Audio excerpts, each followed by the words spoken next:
Bonito chiste. Gloria a Dios. Ya leímos la escritura y ya oramos, amén. Y ahora continuamos con la clase, la introducción. Gloria a Dios. Dice, introducción breve, referencia de dos apariciones de Jesús.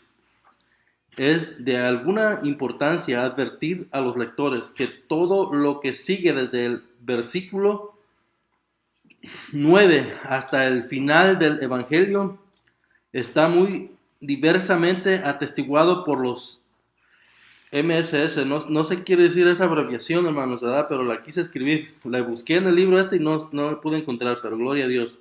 Dice, existentes, y por consiguiente no tiene no tiene lo que precede. No tiene una autoridad tan clara, o sea, sí tiene autoridad, pero lo que dice, no tiene una autoridad tan clara como todo lo que precede. Creo que quiere decir lo anterior, ¿verdad? Lo que precede. Esto ha de notarse, especialmente con los versículos 17 al 20,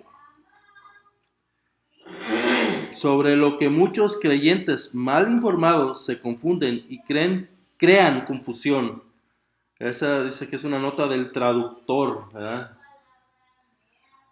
Yo recuerdo que leí eso del 17 al 20, pues son los versículos, ¿verdad? Del 17 al 20, donde dice, y estas señales seguirán a los que creen, en mi nombre echarán fuera demonios, hablarán nuevas lenguas, tomarán en las manos serpientes, y si bebieren cosa mortífera, no les hará daño. Sobre los enfermos pondrán sus manos y sanarán. Y el Señor, después que les habló, fue recibido arriba en el cielo y se sentó a la diestra de Dios. Y ellos salieron, predicaron en todas partes, ayudándoles el Señor y confirmando la palabra con las señales que les seguían. Amén. Estos versículos, en mi opinión, son de mucha fortaleza para un creyente, para un cristiano, ¿verdad? Uno puede ser atacado por el enemigo si no tiene cuidado por los versículos que leímos al principio, ¿verdad? Vemos algo, los discípulos se les dijo 2 veces y no creyeron. No creyeron, ahí dice claramente, no creyeron, ¿verdad? Los que habían visto al Señor, ni a María Magdalena ni a los 2 discípulos, no les creyeron. Dice, se apareció a María Magdalena, de quien había echado 7 demonios. Esta expresión, ¿verdad?, de 7 demonios, yo he escuchado la explicación que el número 7 quiere decir plenitud. O sea, el significado de 7 demonios da a entender que estaba plenamente poseída, o sea, estaba completamente poseída por el demonio. Amén, por demonios, ¿verdad? Principados, qué sé yo, ¿verdad? O sea, no necesariamente que eran 7 espíritus malignos, ¿verdad? Que podrían serlo, ¿verdad? La palabra dice que cuando el demonio encuentra barrida la casa, va y trae 7 más. 7. Y ya no es uno, sino que son 7 los que están ahí. Están ahí. O sea que el postrer estado del hombre. El postrer estado de ese hombre que había en su pasado había sido pecaminoso, ahora viene a ser peor porque ahora tiene más. ¿Va? Pero si hablamos del Gadareno, el Gadareno estaba repleto de demonios. Él tenía una legión, ¿sí? Y una legión son muchos. ¿Cuántos es una legión, bro? No me acuerdo. Creo que son como 6,000 o 600, algo así. Algo así, pero son muchísimos. Son muchísimos, sí. Tanto así que cuando Jesús les da permiso que se vayan al hato de cerdos, todos los cerdos se desbarrancaron y eran muchos cerdos. Sí, eran muchos. Entonces, sí, en efecto, cuando se habla de 7 es bastante. O sea, el postrer tiempo pecaminoso para esa persona es peor. Sí. O sea, esa mujer era una gran pecadora. Sí. Y Cristo le expulsó esos 7 demonios. A María Magdalena. A María Magdalena, amén. Sí, hermano, dice, esto no estaba en el libro, pero lo leí el versículo y por eso lo escribí, que tenía los 7 demonios, Cristo se los echó fuera, amén. Y pues, ¿verdad? Si la escritura lo dice es porque es cierto, ¿verdad?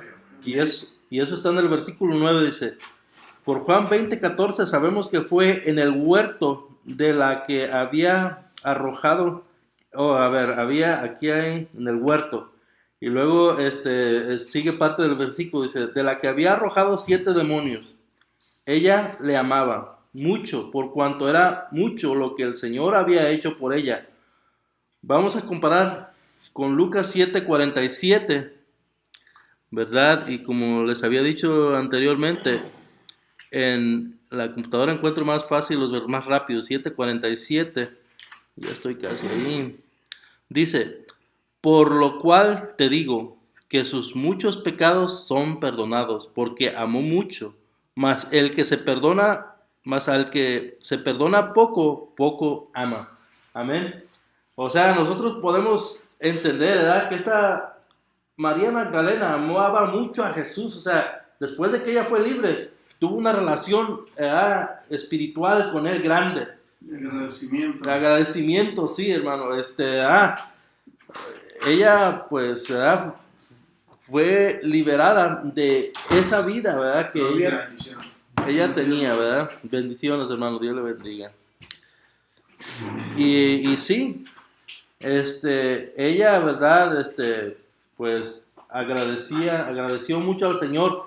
Y una cosa que vemos, hermanos, que pues el Señor la recompensó grandemente a María Magdalena. O sea, no solamente, o sea, se queda ahí la escritura de que fue una mujer pecadora, que el Señor la hizo libre, ¿verdad? Y, o sea, sino que los resultados de su liberación dieron fruto, ¿verdad? Dieron un fruto abundante, ¿verdad?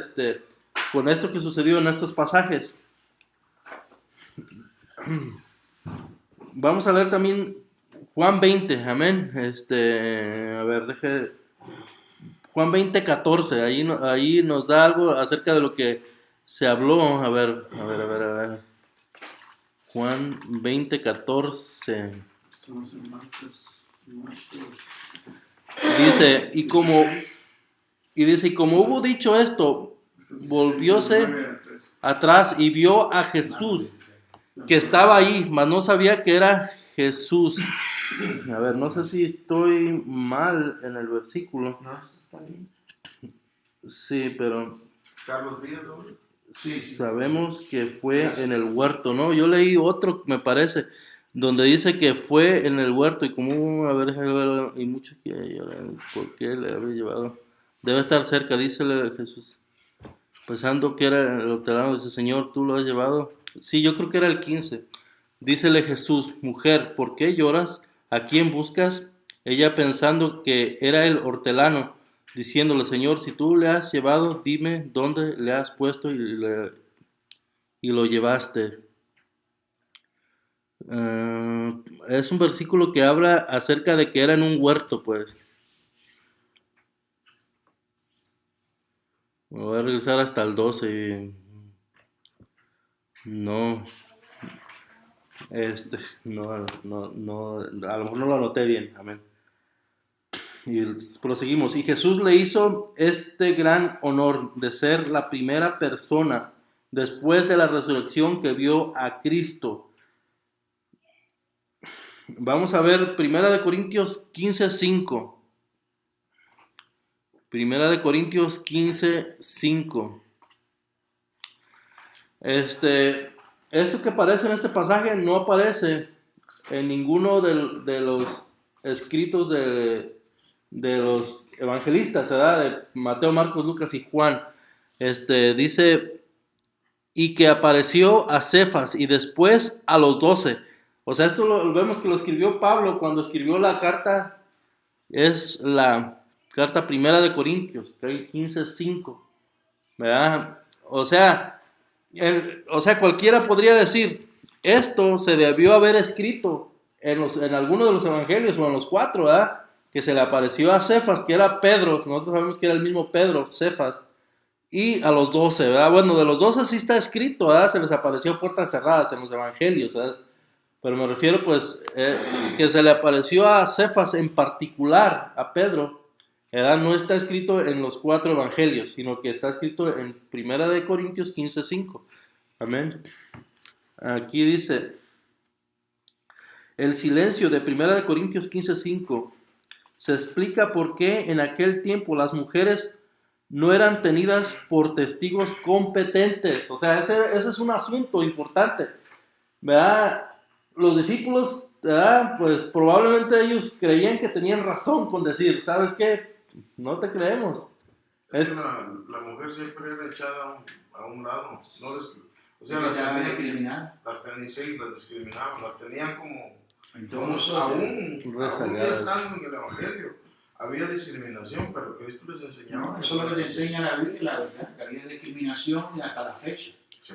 Y Jesús, o sea, puso el gran ejemplo, ¿no? O sea, usó, o sea, no solamente era una mujer que pues había tenido una vida difícil, mala, pero Jesús la hizo libre, y no solamente eso, fue la primera, ¿verdad? Que el Señor se le reveló después de la resurrección, fue la primerita, ¿verdad? De acuerdo a las Sagradas Escrituras, ¿verdad? Y pues es un gran ejemplo que puso el Señor, ¿verdad? Es como si viniera, por ejemplo, un niño que apenas pudiera hablar y nos diera una noticia de tal magnitud, ¿verdad? Pues probablemente todos diríamos, pobrecito niño, ¿de quién es hijo? Necesita ayuda. Llévenlo a un psiquiatra o a un, ¿verdad? Podríamos pensar eso, ¿verdad? Y está tremendo. Dice, se explica por qué en aquel tiempo las mujeres no eran tenidas por testigos competentes. O sea, los discípulos, pues, el Señor sabe probar a cada quien, ¿verdad? Y en este momento probó a sus discípulos, ¿verdad? Él ya se los había dicho muchas veces. Va a suceder esto, voy a morir en manos de los gobernantes, pero al tercer día resucitaré. Y, o sea, está tremendo, ¿verdad? Ya se los había anunciado y no creyeron cuando se los dijo esta mujer. Pero, ¿verdad? En mi opinión, el Señor estaba probando a sus discípulos, ¿verdad? Vamos a ver qué tanta fe tienen, ¿verdad? O sea, no quiere decir que se iban a perder. Simplemente el Señor los estaba poniendo a prueba. Se manifestó primero a una mujer para que ella lo anunciara. Dice, a ver, ¿dónde es donde iba? Sí, ya acababa de darle vuelta. Cuanto más íntima sea la comunión con el Señor, antes le veremos a Él y más veremos de Él. Déjame ver si ya he leído aquí todo. Oh, sí. Se me movió. Dice, o sea, aquí nos explica que esa mujer, o sea, tuvo una relación espiritual con el Señor, ¿verdad? Tremenda. O sea, para que hubiera hecho el Señor eso, ¿verdad? Pues ahora sí que sabemos que el Señor es misericordioso. Él no ve las apariencias. Él no ve nuestro físico incluso, ¿verdad? No lo toma en cuenta, como decir, ¿sabes qué? Fulano de tal es fortachón, o es flaco, o delgado, no, o es alto, o es... Él te escoge. Él ve el corazón nada más. Sí, y eso lo vemos en la cita de primera de Samuel, donde el Señor lo envió a ungir a uno de los hijos de Isaí, ¿verdad? Samuel veía al más fortachón, al mayor, ¿verdad? ¿No? Este va a ser de seguro. Dice el Señor, no, él no es, yo lo desecho. Amén. Y vemos aquí cómo el Señor hizo su elección tremendamente, ¿verdad? Eligió una mujer que, ¿verdad? Para probar a sus discípulos, para anunciar las buenas nuevas. Ahora sí que estas eran verdaderas buenas nuevas. Amén. Dice, ella fue a anunciar a los que habían estado con él, que estaban de duelo llorando. Eso es versículo 10. Esto evidenciaba el amor que tenían al maestro. O sea, su tristeza evidenciaba el amor que los discípulos tenían hacia el Señor, ¿verdad? O sea, estaban tristes por todo lo que había pasado. No sabían que había resucitado, ¿verdad? No lo sabían todavía, aunque el Señor se los había dicho una y otra vez. Dice, pero después que su duelo y su llanto había durado 2 noches y un día, ¿verdad? Porque el Señor fue crucificado ya tarde, ¿verdad? Pasó la noche, todo el domingo, y luego todo el sábado, y luego toda la noche para amanecer domingo, y el Señor resucitó. Amén. fueron fracciones de días, ¿verdad? Se dice 3 días, pero fueron fracciones de 2 fracciones de días y un día completo, que es el sábado. No sé si se entiende, ¿verdad? 2 noches y un día. Vino el consuelo, como el mismo Señor les había anunciado. Os volveré a ver y se gozará vuestro corazón. Juan 16, 22. Vamos a leerlo rapidito. Juan 16, 22. Y a la letra, estoy cerca, dice: también pues vosotros ahora ciertamente tenéis tristeza, mas otra vez os veré y se gozará vuestro corazón, y nadie quitará de vuestro corazón vuestro gozo. Eso el Señor se los había dicho antes de padecer, amén. Antes de padecer tortura y la muerte, ¿verdad? Y dar su vida. ¿Dónde iba? Os volveré a ver y se gozará vuestro corazón. Juan 16, 22. Ninguna noticia mejor pudo ser llevada a los apóstoles, llorosos, que la noticia de resurrección de su maestro. ¿Verdad? Pues fue una gran noticia, ¿verdad? Fue una gran noticia, pero dice ahí que ellos no creyeron, o sea, tenían sus reservas, tenían sus dudas, ¿verdad? Esa es la verdad, ¿verdad? Ellos al oír que está vivo y que ella lo había visto, no lo creyeron. Versículo 11 dice: esta previa incredulidad de los discípulos es uno de los argumentos más formidables a favor de la resurrección del Señor. Y es precisamente esta incredulidad la que aumenta nuestra fe. ¿Sí me entiendes? O sea, esta incredulidad de ellos hace que aumente la fe de nosotros. Ahorita vamos a explicar por qué, ¿verdad? Ahorita vamos a explicar por qué. No nos hallamos aquí ante un grupo de personas propensas a la sugestión o a la alucinación. O sea, los discípulos no estaban propuestos a que alguien les anunciara algo y rápido, oh, sí, ¿verdad? O sea, ellos eran hombres como usted y como yo, y o sea, no estaban propensos a la alucinación tampoco, ¿verdad? Tenían que, o sea, formar sus convicciones, ¿verdad? Saber bien que fue cierto y entonces sí, creer bien, ¿verdad? Con toda autoridad, con todas sus fuerzas. Le voy a leer esta partecita otra vez, dice: no nos hallamos aquí ante un grupo de personas propensas a la sugestión o a la alucinación colectiva, sino todo lo contrario.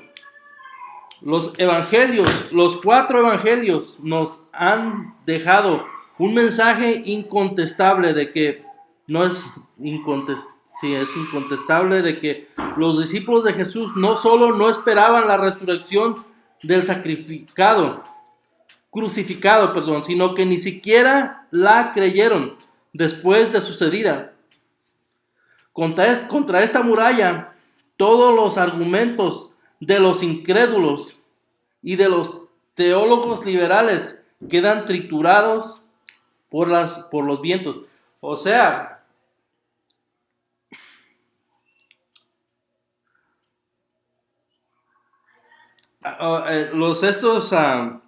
teólogos liberales son personas que se dedican a estudiar la Biblia para refutar la Biblia.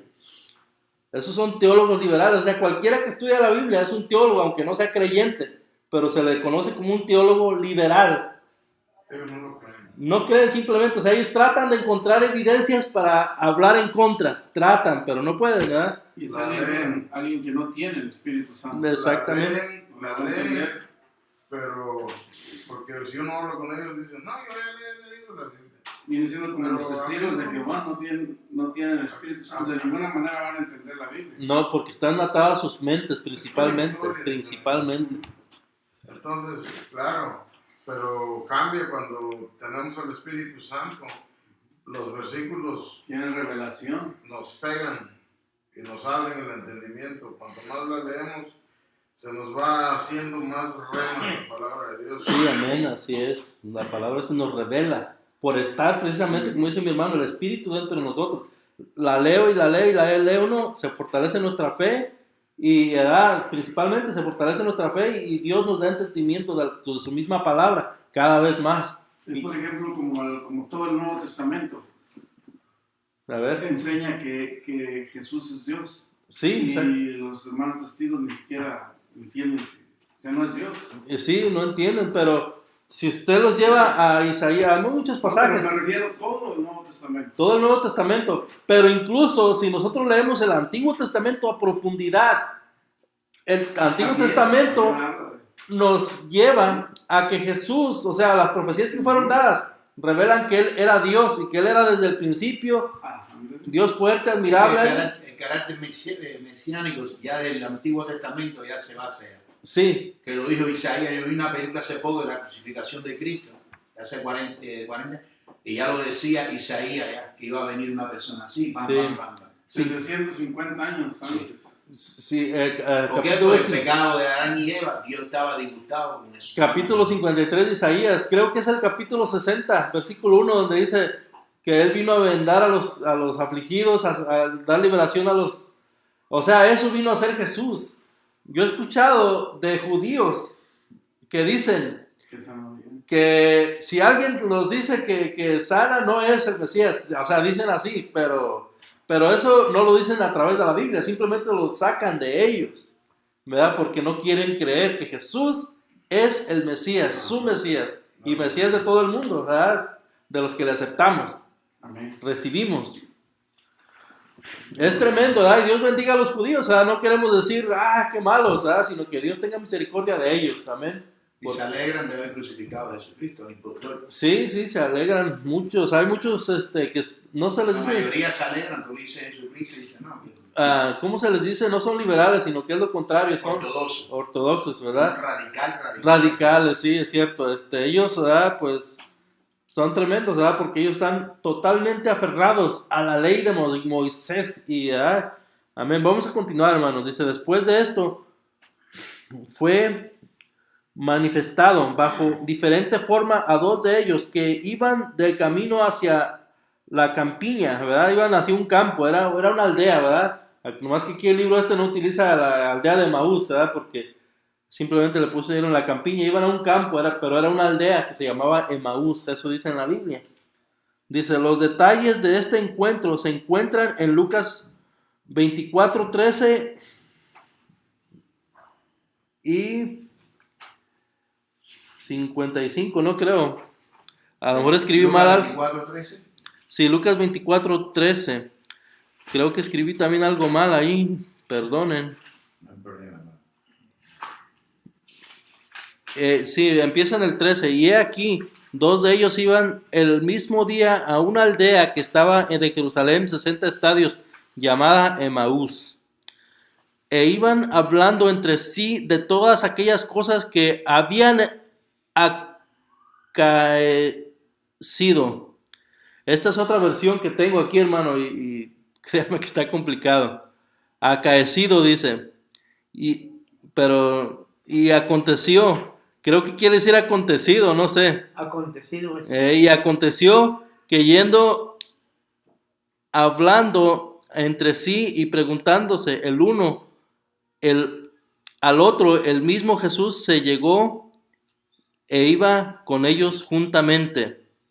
Mas los ojos de ellos estaban embargados para que no le conociesen. Y díjole, ¿qué pláticas son estas que traéis entre vosotros andando y estáis tristes? Y respondiendo el uno que se llamaba Cleofas le dijo, tú solo peregrino eres en Jerusalén y no has sabido las cosas que en ella han acontecido estos días. Entonces él les dijo, ¿qué cosas? Y ellos le dijeron, de Jesús Nazareno, el cual fue varón profeta, poderoso en obras y en palabra, delante de Dios y de todo el pueblo. Y cómo le entregaron los príncipes de los sacerdotes y nuestros príncipes a condenación de muerte y le crucificaron. Mas nosotros esperábamos que él era el que había de redimir a Israel. Y ahora sobre todo esto, hoy es el tercer día que esto ha acontecido. Aunque también unas mujeres de los nuestros nos han espantado. las cuales antes del día fueron al sepulcro y no hallaron su cuerpo, vinieron diciendo que también habían visto visión de ángeles, los cuales dijeron que él vive. Es el 23, voy a leer el 24. Y fueron algunos de los nuestros al sepulcro y hallaron así como las mujeres habían dicho, mas a él no le vieron. Bueno, pues no sé que hemos leído muchas veces esos versículos, ¿verdad? Nosotros probablemente, ¿verdad? Y pues ahí testifica cómo estos dos discípulos le vieron, ¿verdad? Pero creo que a lo que continúa, ¿verdad? Dice que los acompañó hasta su casa, a donde estaban los demás, ¿verdad? Y se desapareció cuando les dijo paz a vosotros. Amén. Sí, ¿qué hora es? Es tarde. Es tarde. Sí, ese era Lucas 24, 13 tengo, y 55 dice ahí, pero creo que es, oh no, versículo 24, 13 nomás, y es otra abreviación que no sé qué quiere decir, amén. Bajo diferente forma, no puede significar únicamente que la forma de su cuerpo resucitado era diferente a la anterior, a su muerte. Primera de Corintios 15, 42. Primera de Corintios 15, 42. ¿Quién vive? Cristo vive, amén. Dice, así también es la resurrección de los muertos. Se siembra en corrupción, se levanta en incorrupción, amén. Primera de Corintios, ¿qué, hermano? Primera de Corintios 15, 42 al 44. Sí, sigue, continúa. Dice, se siembra en vergüenza y se levanta con gloria, se siembra en flaqueza, se levanta con potencia, se siembra cuerpo animal, resucita espiritual, cuerpo. Hay cuerpo animal y hay cuerpo espiritual, amén. Amén, eso es lo que enseña la palabra, amén. Está tremendo, dice, pues entonces el inciso en cuestión debería estar en el versículo 9, sino que el Señor, para acomodarse a las condiciones de los discípulos, Lucas 24, 16, ocultaba su verdadera identidad bajo formas diferentes, manifestándose claramente cuando lo creía conveniente. Vamos a leer dos pasajes, que es el que mencioné, Lucas 24, 16. Lucas 24, 16. Gloria a Dios, gloria a Dios. Dice, mas los ojos de ellos estaban embargados para que no le conociesen. Ahora vamos a leer Juan 20, 15. Gloria a Dios. Yo sé que pues una clase no es el mismo formato de la predicación, ¿verdad? Pero pues aún así a veces uno como que se emociona ahí, ¿no? No, yo sé. Jesús, Jesús le dijo. dícele Jesús, mujer, ¿por qué lloras? ¿Quién buscas? ¿A quién buscas? Ella, pensando que era el hortelano, dícele, Señor, si tú le has llevado, dime dónde lo has puesto y yo lo llevaré. Aquí vemos una mujer armada de valor, ¿verdad? O sea, ella no estaba sujeta a que, pues, ¿verdad? ¿Cómo le voy a hacer? No, dice, dime dónde lo has puesto y yo lo llevaré. Amén, con autoridad. ¿Verdad? No iba con la cabeza, ay, ¿qué pasó? ¿Verdad? No, era una fortaleza que traía, amén. Dice, ocultaba su verdadera identidad bajo formas diferentes, manifestándose claramente cuando lo creía conveniente. Bueno, ya leímos hasta ahí todo eso. Dice, estos dos testigos fueron y lo comunicaron a los demás. Versículo 13. Lo voy a leer rapidito, lo que leímos. Ellos fueron y lo hicieron a saber a los otros y ni aun ellos creyeron. Y ni aun a ellos creyeron, perdón, no ellos, a ellos, ¿verdad? O sea, a los otros, a los 11 no creyeron todavía. Con dos testimonios todavía no creían. De María Magdalena primero y después de estos dos discípulos, ¿verdad? Que uno se llamaba Cleofas, el otro no recuerdo, hermanos. Amén. de la resurrección de Jesús, dice, y lo comunicaron después, versículo 13, es decir, dieron testimonio de la resurrección de Jesús. Satisfechos con el encuentro, estaban deseosos que los demás discípulos compartiesen la satisfacción de ellos, y por eso corrieron a darles la noticia. Con ella, ¿con quién? Con María Magdalena. Quedarían consolados y confortados como ellos lo habían sido por el Señor. Segunda de Corintios 1, 3 y 4. 1, 3 y 4 dice: bendito sea el Dios y Padre del Señor Jesucristo, el Padre de misericordias y el Dios de toda consolación, el cual nos consuela en todas nuestras tribulaciones, para que podamos también nosotros consolar a los que están en cualquier angustia, con la consolación con que nosotros somos consolados de Dios.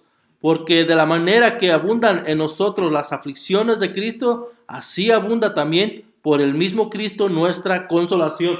Nos da a entender, hermanos, que si nosotros estamos padeciendo por el Señor, no vamos a quedar en desconsuelo por siempre, ¿verdad? El Señor es el Dios de toda consolación. Vemos que esto que estaban pasando los discípulos era muy fuerte, ¿verdad? Su maestro había sido muerto. Era fuerte eso, y estaban buscándolos, ¿verdad? Por encima de todo. Pero Dios los consoló, amén. ¿Por qué? Porque Él es el Dios de toda consolación, ¿verdad? Si nosotros padecemos, vamos a ser confortados, consolados por el Señor mismo, ¿verdad? O sea, que el Señor envíe a alguien, a alguno de sus siervos, y lo use, ¿verdad? A nuestro favor. O el Señor, ¿verdad? Nos toque a nosotros mismos, amén. Dice, pero no pudieron convencerles, tampoco a estos les creyeron.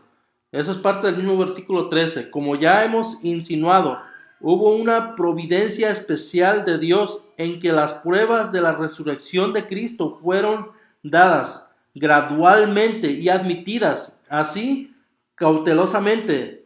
Así tenemos motivos para creer tanto más aprisa, cuando ellos creyeron más despacio.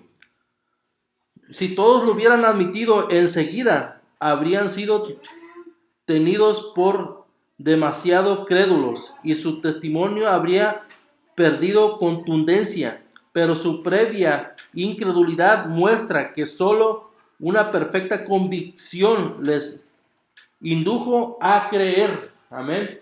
O sea, Dios es sabio, Dios es el más sabio.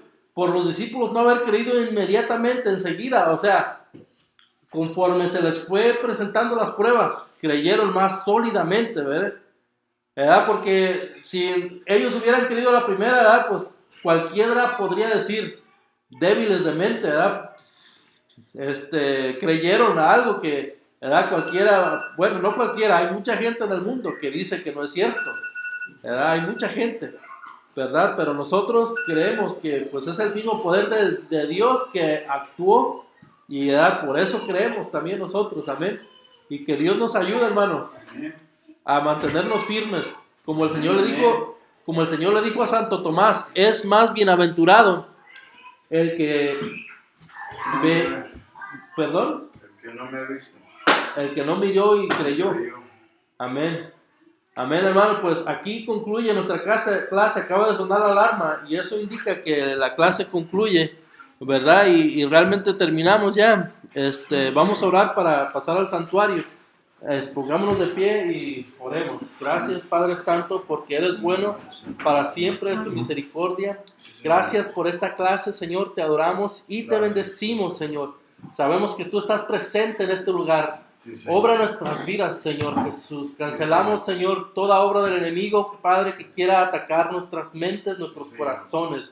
En el nombre de Jesús de Nazaret, Padre Santo, y pedimos tu bendición en el nombre de Jesús, que nos llenes, oh Señor Jesús, que no seamos, Padre, incrédulos, sino creyentes de verdad. Gracias, Señor, en el nombre poderoso de Jesús. Amén y amén. Así es, mis hermanos, pues podemos saludarnos y pasar al santuario. Amén.